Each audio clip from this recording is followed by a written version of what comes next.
Hello students, मैं धनंजय पांडे सुभागी देवी intermediate college के इस ऑनलाइन पोर्टल पे आप लोगों का बहुत बहुत स्वागत करता हूं।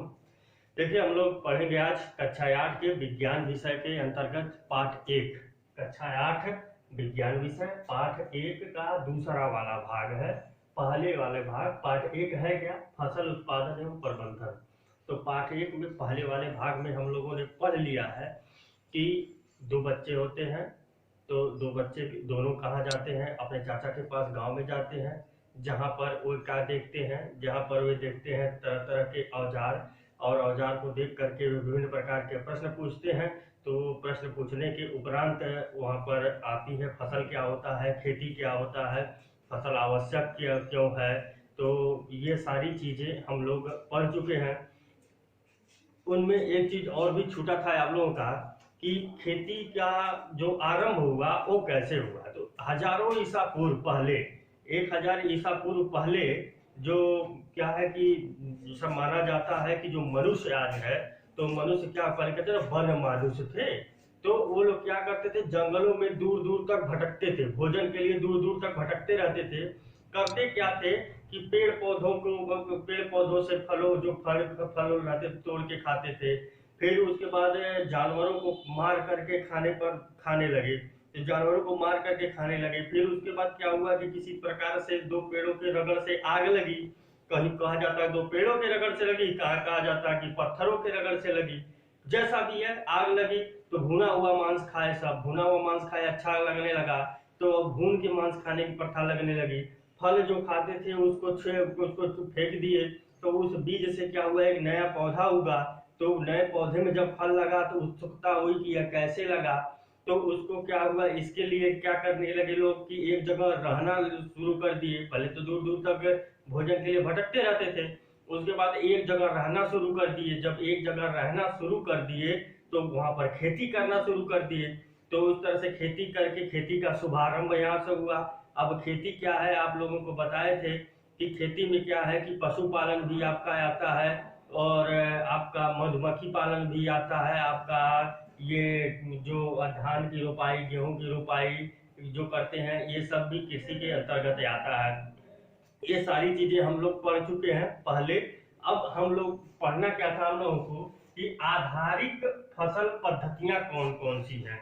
आधारित फसल पद्धतियां यानी कि जो फसल, हम फसल क्या है, आप क्रॉप क्या है, फसल क्या है, आपको बताए थे कि एक ही प्रकार का पौधा जब किसी स्थान पर बहुत अधिक मात्रा में लगाया गया है तो उसको कहते हैं हम लोग फसल, क्रॉप।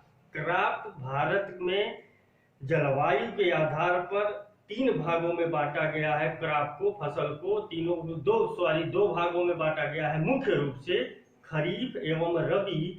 परंतु एक जायद का भी प्रकार है, क्या है, ये सारी चीजें बता दी गई थी। अब जो खेती होती है, जो कृषि होती है, वह हम लोग जो फसल का उत्पादन करेंगे उसके कौन कौन से तरीके हैं, स्टेप बाय स्टेप। तो ये स्टेप बाय स्टेप आपके बुक में भी दे रखा है, यही तरीका है। सबसे पहले फसल को उत्पादित करने के लिए, फसल को बोने के लिए, फसल को उगाने के लिए, फसल को लगाने के लिए हमें मिट्टी को तैयार करना होगा। मिट्टी को तैयार करने के बाद उसमें हम लोग उसमें बीज डालेंगे, बुआई करेंगे। फिर बुआई करने के बाद उसमें उसको वृद्धि करने के लिए खाद एवं उर्वरक देंगे। खाद उर्वरक के बाद उसमें उसकी सुरक्षा के लिए पानी देंगे। फिर उसके बाद उसमें जो खरपतवार अनावश्यक रूप से जम गए हैं उनको निकालेंगे। उसके बाद हम कटाई करेंगे। कटाई करने के बाद उसमें से हम लोग फसल से उनके बीजों को निकाल करके जो हमको प्राप्त हुआ है उसका भंडारण कर लेंगे, सुरक्षित कर लेंगे कि भविष्य में हमको खाने के लिए काम आए। तो इस प्रकार से ये स्टेप बाय स्टेप का कॉपी पेन ले लीजिएगा, पहले भी बता रखा है हमने आपको। कॉपी पेन हमेशा लेकर के बैठिएगा और नोट कर लीजिएगा। इसको नोट कर लीजिए पहले सीरियल वाइज। अब पहला देखते हैं मिट्टी को तैयार करना। तो मिट्टी को हम लोग कैसे तैयार करते हैं, मिट्टी कैसे तैयार होती है। सबसे पहले क्या जाता है, मिट्टी को तैयार करने के लिए उसको जोता जाता है। तो जोताई क्या होता है, जोता हमने भाषा में क्या कहते हैं कि जोताई किया जाता है, जुताई किया जाता है। तो होता क्या है उसमें कि जो मिट्टी का ऊपर वाला भाग है, ऊपर वाला भाग सख्त होता है। तो ऊपर वाला भाग जब सख्त होता है तो उसमें जब बीज डालोगे तो ऊपर ही रह जाएगा। और मान लीजिए कि बिना जुता हुआ जमीन है, वहां बीज डालेंगे तो ऊपर ही बीज रह जाएगा, पानी पाएगा सड़ जाएगा, तो फसल का उत्पादन संभव नहीं है।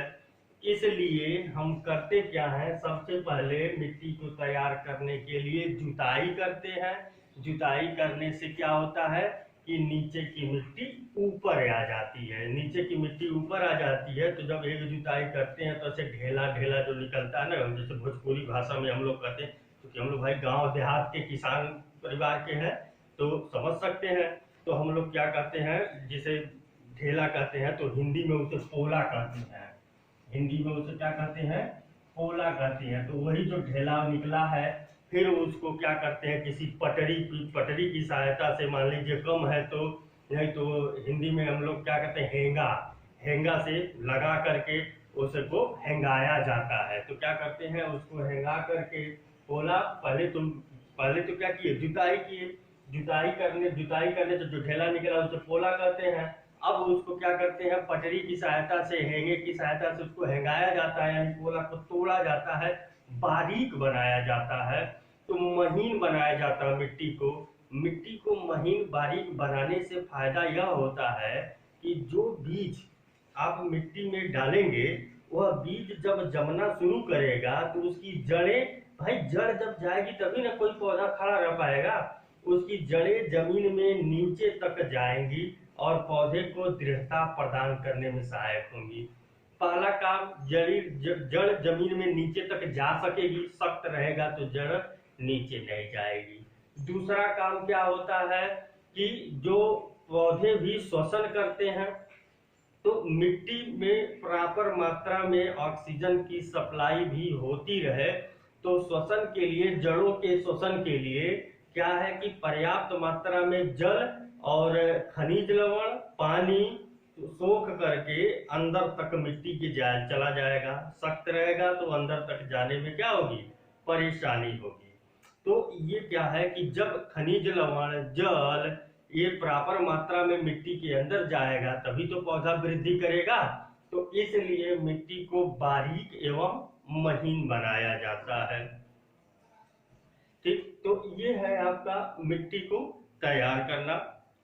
फिर क्या करते हैं, बारीक एवं महीन बनाते हैं। इसमें एक चीज और भी होता है, जैसे हम लोग जानते हैं कि नीचे जो है जमीन में केचुए भी रहते हैं।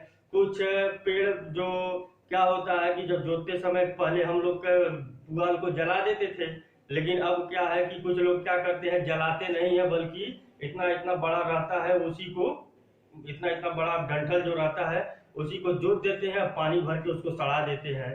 तो होता क्या है कि जैसे कुछ जो पेड़ पौधे खरपतवार पड़े हुए हैं, कुछ जीव जंतु क्या है कि चूहे वूहे जो मर गए रहते हैं उसमें, तो उनमें भी तो न्यूट्रिएंट्स होते हैं ना। बॉडी बनी है तो हमारे बॉडी पे क्या है, मिनरल्स मौजूद है ना। तो ये मिनरल्स जो मौजूद है, तो ऐसे ही ये मिनरल्स थोड़ी ना मिल जाएंगे किसी को। तो जब जुताई होती है, जब मिट्टी पलटती है और मिट्टी भुरभुरी हो जाती है, तो ये क्या होते हैं, उसमें माइक्रो ऑर्गेनिज्म यानी कि सूक्ष्म जीव भी पाए जाते हैं। उन सूक्ष्म जीवों की सहायता से उन पत्तों को, उन पेड़ पौधों को, उन जीवों को जो मरे हुए हैं, वो क्या होता है, डिकम्पोज हो जाते हैं, सड़ जाते हैं। सड़ने के बाद मिनरल्स निकलता है, और जब मिट्टी भुरभुरी रहती है, जब पानी नीचे जाता है पौधे में, जमीन में, तो पानी की सहायता से वही मिनरल्स पौधों को मिल जाते हैं और पौधे वृद्धि करना शुरू कर देते हैं। इसलिए आवश्यक है कि मिट्टी को तैयार किया जाए। दूसरा क्या है, बुआई करना।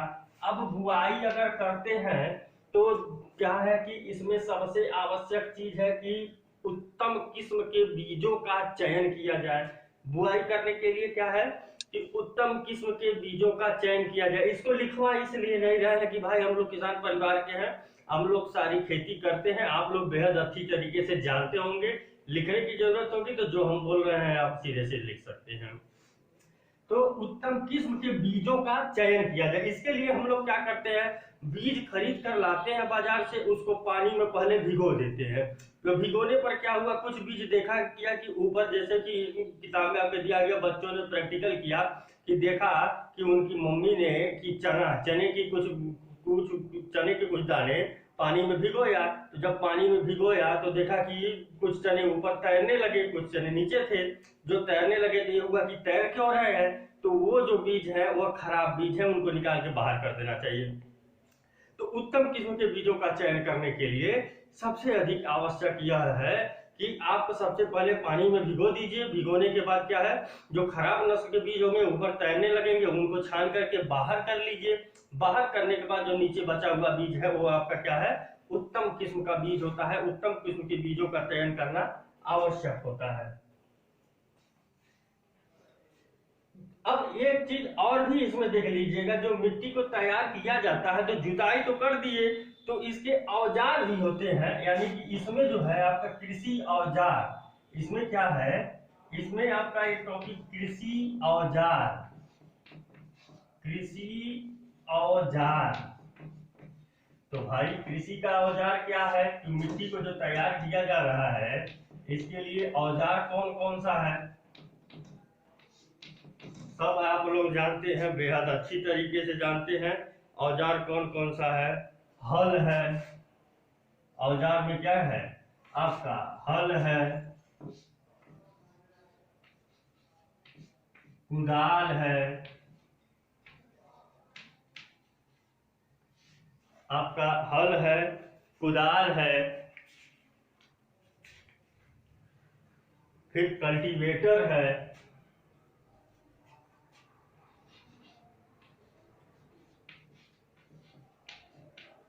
हल, कुदाल और कल्टीवेटर किताब में देख दिया है, आप लोग देख सकते हैं। हल भाई हम लोग सब लोग देखे हुए हैं, तो घर में अपने ये क्या है कि मान लीजिए एक डंडी होती है हल में, इस तरीके से एक डंडी होती है, यानी लंबा सा एक डंडा होता है हल में। तो उस लंबे से डंडे को क्या कहते हैं, उस लंबे से जो पूरा लंबा सा डंडा होता है इसको शाफ्ट कहते हैं। तो हल है तो इसलिए इसको क्या कहते हैं, हल शाफ्ट।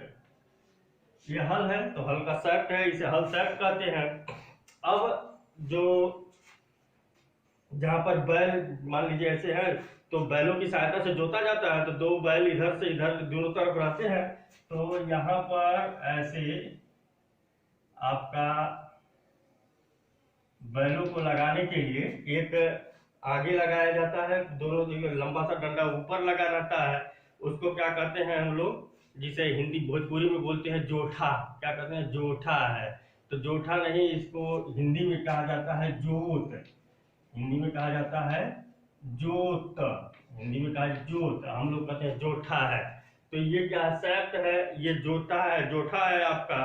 अब इसमें क्या है कि फिर यहाँ पर जोठा, जो एक जोठा कहाँ लगाया गया रहता है, जो दोनों बैल है, मान लीजिए एक बैल को यहाँ बांधा जाता है, एक बैल को यहाँ बांधने के लिए, तो बैल के ऊपर जोठा रखा रहता है। बैल के ऊपर, ये हल का भाग नहीं है, बैल के ऊपर जोठा रखा जाता है। हल तो ये हल है, और फिर यहाँ से हल का ये वाला जो भाग निकलता है, ये हल का ये वाला भाग, तो इसको क्या कहते हैं हम लोग, ये वाला जो भाग है इसको क्या कहते हैं, फाल। ये क्या है, फाल है। तो ये ये हल है, ये हल का लंबा वाला डंडा शाफ्ट है, बैल के ऊपर जो रखा जाता है ये शाफ्ट का जोत कहा जाता है, जोठा जिसे बोलते हैं। और ये जो बल जो हल लेकर के चलता है उसे क्या कहते हैं, फाल। तो ये हल है, हल से भी क्या होती है, जुताई होती है। दूसरा क्या है आपका, कुदाल है, नोट कर लीजिएगा इसको भी।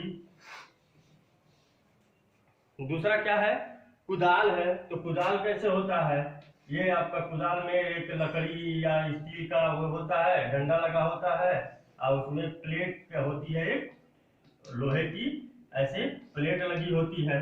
तो कुदाल एक होता है। कल्टीवेटर, कुदाल से भी वही काम किया जाता है। कल्टीवेटर आप लोग जानते हैं कि जो ट्रैक्टर और टाली में पीछे लगा होता है कल्टीवेटर, वो भी क्या करता है, जोतने का काम करता है। वह भी आपका क्या है कि कृषि औजार में ही आता है। तो हल हो गया, कुदाल हो गया, कल्टीवेटर हो गया, खुरपी भी मान लीजिए कम जमीन है तो खुरपी से भी जुताई की, खुरपी से भी खना जाता है, तो वह भी। तो ये सब चीजें हम लोग देखते हैं, जानते हैं, ये कृषि औजार है आपके। इसके बाद क्या है, बुआई। तो बुआई कैसे की जाती है,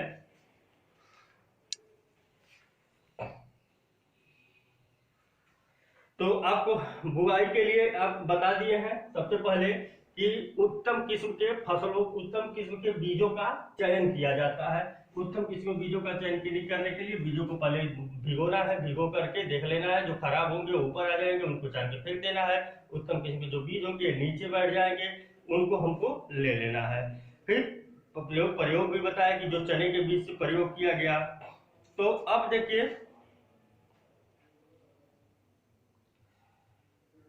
कि जो बीजों का बुआई जो होता है, तो बीजों की बुआई के लिए जो पहले जो चलता था, पहले जो प्रक्रिया थी कि जैसे हल होता था ना, जो हल है आपका, तो जब किसान मान लीजिए हल चलाता था, ये आपका हल था, जब किसान हल को चलाता था तो इसमें क्या किया जाता था कि एक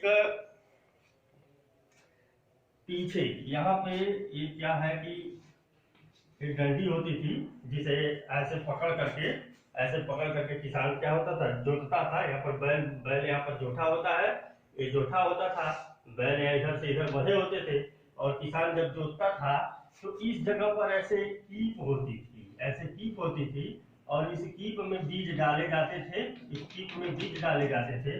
तो ऐसे मान लीजिए कि हल चलाते जा रहे हैं और बीज उसमें से एक एक दाना ऐसे नीचे गिरता जाता था, दाना दाना नीचे गिरता जाता था।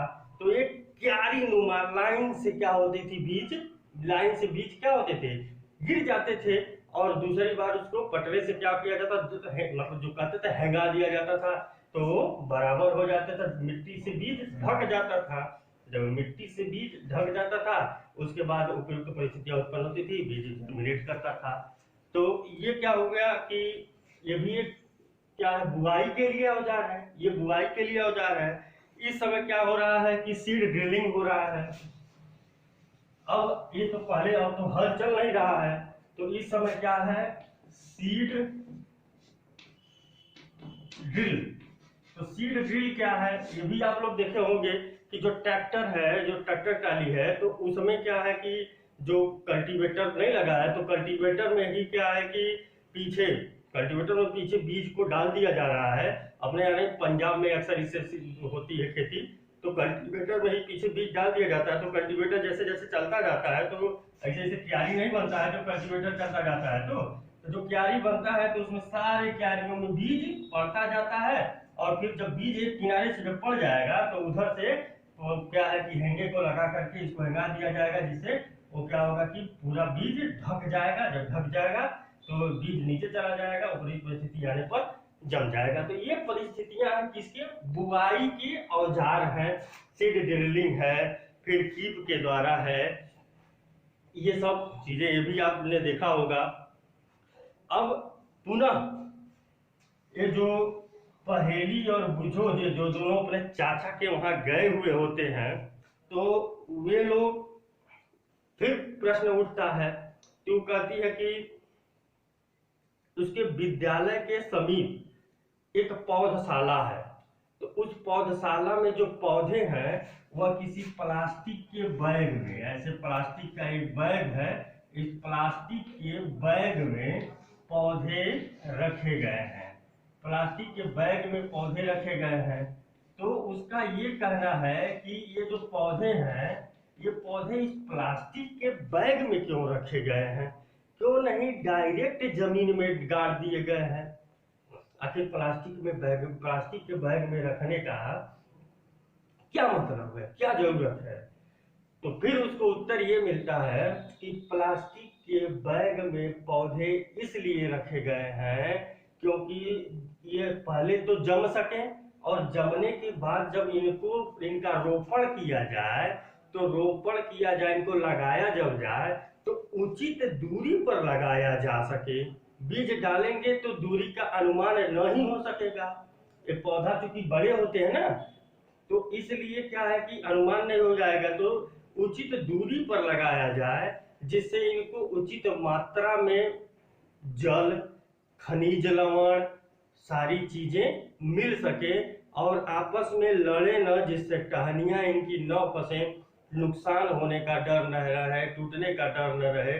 इसलिए पौधों को उचित दूरी पर लगाने के लिए ही इनको सबसे पहले बैग में जर्मिनेट किया जाता है, जमाया जाता है। ठीक उसी प्रकार से जिस प्रकार से धान जो होती है, धान जो अभी लगा है ना, तो धान की फसल को रोपने के लिए, रोपनी करने से पहले एक छोटे से जगह में धान को क्या किया जाता है, छींट करके उसका जरई, जो हम लोग हिंदी में भोजपुरी में बोलते हैं जरई, किया जाता है। यानी कि वो क्या होता है कि उसके पौधे, छोटे छोटे पौधे नजदीक नजदीक निकल आएंगे। अब वहीं पर अगर उनको छोड़ दिया जाए तो वो आगे बहुत वृद्धि नहीं कर पाएंगे, उसमें फसल अच्छी नहीं होगी, बहुत वृद्धि नहीं कर पाएंगे, क्योंकि सघन है। तो उनको उचित मिनरल्स नहीं मिलेगा, उचित जल नहीं मिलेगा, उचित हवा नहीं मिलेगा, श्वास नहीं ले पाएंगे सही से पौधे। जब नहीं ले पाएंगे तो फसल उत्पादन सही नहीं होगा। इसलिए उनको उचित दूरी पर लगाने के लिए फिर पानी चलाया जाता है, पानी चला करके उसमें रोपाई किया जाता है। ये चीज था। दूसरा है खाद एवं उर्वरक मिलाना। तीसरा चीज है खाद एवं उर्वरक मिलाना। तो खाद एवं उर्वरक क्या होता है, इसमें अंतर समझ लीजिए। एक चीज होता है खाद,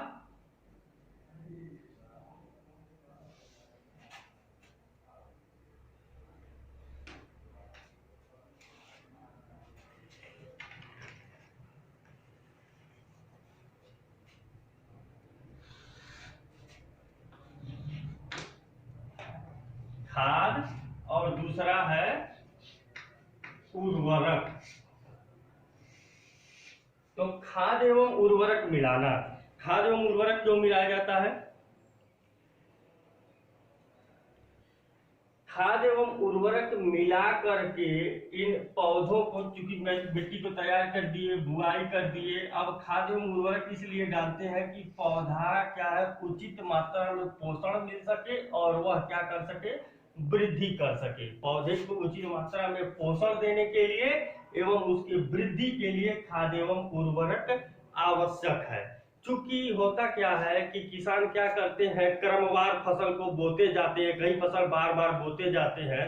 तो भैया सोचिए जरा, जब एक ही फसल आप बार बार बो रहे हैं, तो आपको हम सबसे पहले बताए हैं मिट्टी को तैयार करने में कि उसी मिट्टी में पोषक तत्व होते हैं और जो सड़े गले जीव जंतु होते हैं, पेड़ पौधे होते हैं, वही जब सड़ जाते हैं तो जुताई करके वो जुताई कर दिया जाता है। जुताई करने से मिट्टी भुरभुरी हो जाती है और भुरभुरी मिट्टी में माइक्रोब्स यानी सूक्ष्म जीव पाए जाते हैं और वे सूक्ष्म जीव इनको सड़ा करके पोषक पदार्थ बनाते हैं और पोषक पदार्थ क्या होता है, जल के रास्ते पौधों को मिल जाते हैं।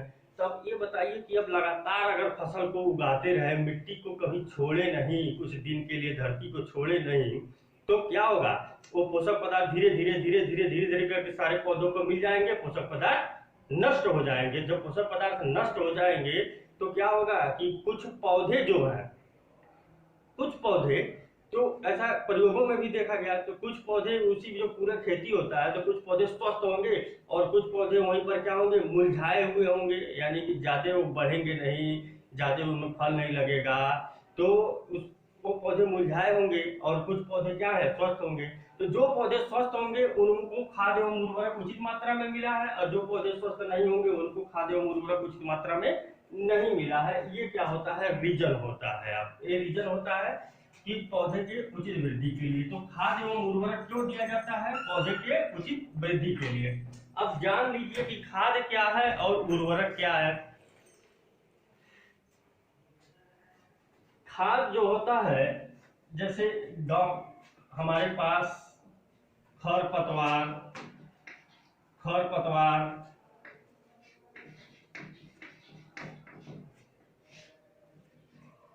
मिट्टी,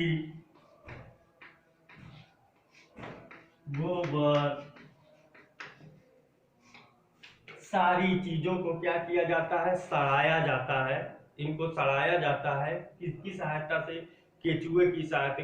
कई चीजें होती हैं, वर्मी कंपोस्ट आप लोग पिछले चैप्टर में पढ़ा होगा आप लोगों ने कि खरपतवार, मिट्टी, गोबर, सारी चीजों को एक कंटेनर में रख लिया जाएगा और उसमें केचुए छोड़ दिए जाएंगे और केचुए उस मिट्टी को चाल चाल के भुरभुरी कर देते हैं। तो वो जो मिट्टी वो जो तैयार होता है उसी को क्या कहते हैं, खाद कहते हैं। तो ये खर पतवार मिट्टी गोबर से बनाया जाता है। और उर्वरक जो होता है ये रासायनिक चीजों से बनाया जाता है, रासायनिक पदार्थों से बनाया जाता है, रासायनिक पदार्थों से बनाया जाता है। दूसरा इसमें अगर अंतर देख लिया, खरपतवार मिट्टी गोबर से बनाया जाता है, ये रासायनिक पदार्थों से बनाया जाता है।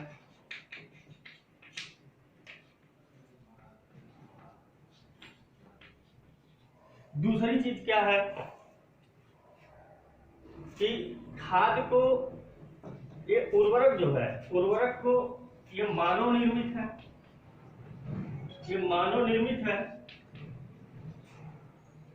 मानव निर्मित लवण है। मानव निर्मित क्यों है? क्योंकि इसको फैक्ट्रियों में बनाया जाता है, इसलिए मानव बनाएगा तभी उर्वरक मिलेगा। लेकिन खाद क्या है कि आपको पहले ही बताया, जब मिट्टी के तैयार करने में जो सड़े गले आपके खरपतवार है वह भी जब सड़ जल जाएंगे और जो मिट्टी में पाए जाने वाले सूक्ष्म जीव है उनको क्या करेंगे, डिकम्पोज कर देंगे, तो क्या है कि खाद का निर्माण हो जाएगा। तो यह क्या है, प्राकृतिक है, ये क्या है, प्राकृतिक है। तीसरा अंतर खाद एवं उर्वरक में समझ लीजिए। इस उर्वरक से, खाद से क्या होता है और उर्वरक में क्या होता है, खाद से जो मिट्टी है, ह्यूमस का मतलब होता है नमी।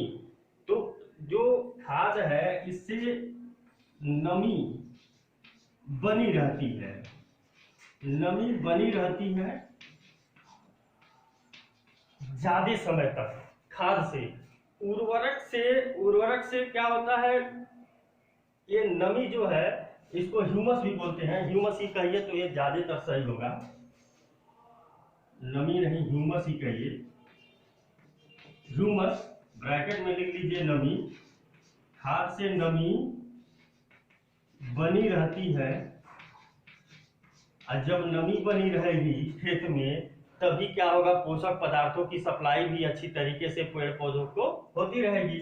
उर्वरक से क्या है कि उर्वरक से नमी नहीं बनी रहती है, उर्वरक नमी को बनाए रखने में मिट्टी के कोई मदद नहीं करता है। खाद क्या है कि खाद में सारे पोषक पदार्थ मैक्सिमम मात्रा में पाए जाते हैं, लेकिन जो मिनरल्स होते हैं, जो खनिज लवण होते हैं खाद में कम होते हैं। उर्वरक जो होते हैं, उर्वरक में विभिन्न प्रकार के खनिज, चूंकि मानव निर्मित है तो हम अपने सुविधा के